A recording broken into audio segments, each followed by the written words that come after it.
Eduard, molt bon dia, què tal? Com Buen estàs? día, Jordi. Tu en què tens fe? En el futbol, en més coses, suposo, no? Sí, estamos ahora discutiendo de la fe, muy apropiadamente en puertas de la visita del Papa, y finalmente el fútbol también es un sistema de creencias y en muchas cosas se asemeja a las religiones. Un poco en broma, yo escribí un libro que se llama Dios es redondo, precisamente poniendo al balón como una deidad.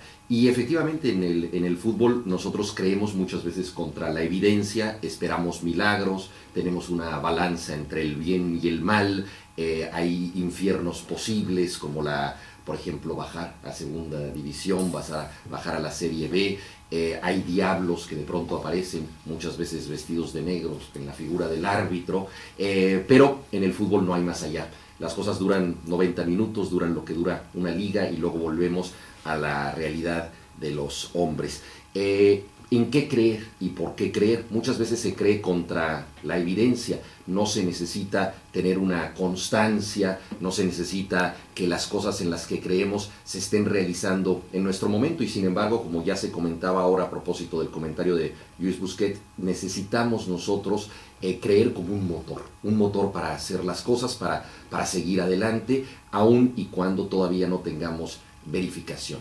¿En qué pueden creer los aficionados barcelonistas? Yo creo que esta semana ha sido muy importante desde el punto de vista pedagógico para recobrar confianza en un sistema de creencias. Una vez más, Guardiola apostó por la cantera, por un proyecto educativo de ir formando jugadores. Creo que los méritos de un entrenador se pueden medir fácilmente en dos variables. Una es muy espectacular y es de la que depende su trabajo y su destino, que son por supuesto los resultados, y otra un tanto más invisible, pero no menos gratificante para los seguidores y especialmente para seguidores como los del Barça, es el estilo de juego. No solo a qué se juega, sino cómo se juega, y esto ha sido muy importante en la trayectoria de Guardiola, ir sacando jugadores, irlos formando, pero sobre todo de la nada, es decir, no se trata de perfeccionar un fichaje que llega a desarrollarse mejor, sino de ir realmente formando jugadores, una escuela.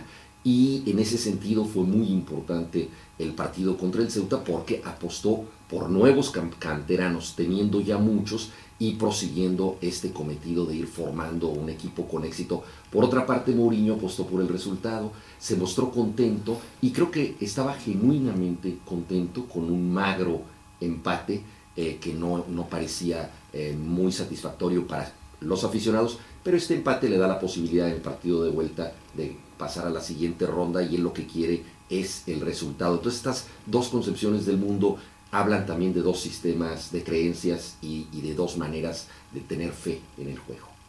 Hi havia un partit interessant també, el que juga el Barça amb el Sevilla. Importantísimo, Jordi. El Barça ha tenido el mérito hasta ahora de ganar sus confrontaciones más serias, las que muchas veces son confrontaciones con rivales muy directos. Contra el Valencia se impuso, lo mismo contra el Atlético de Madrid. El Sevilla es otro de los posibles protagonistas de la liga. Entonces si gana hoy, yo creo que tendrá resueltas bastantes cosas. Te la tocó de primera, vos si quieres la agarras.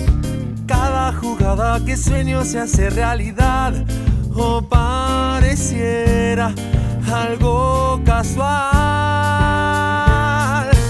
Aunque ponga la barrera, yo te la mando a guardar. Toda la vida es un baile y te pueden bailar, aunque no quieras.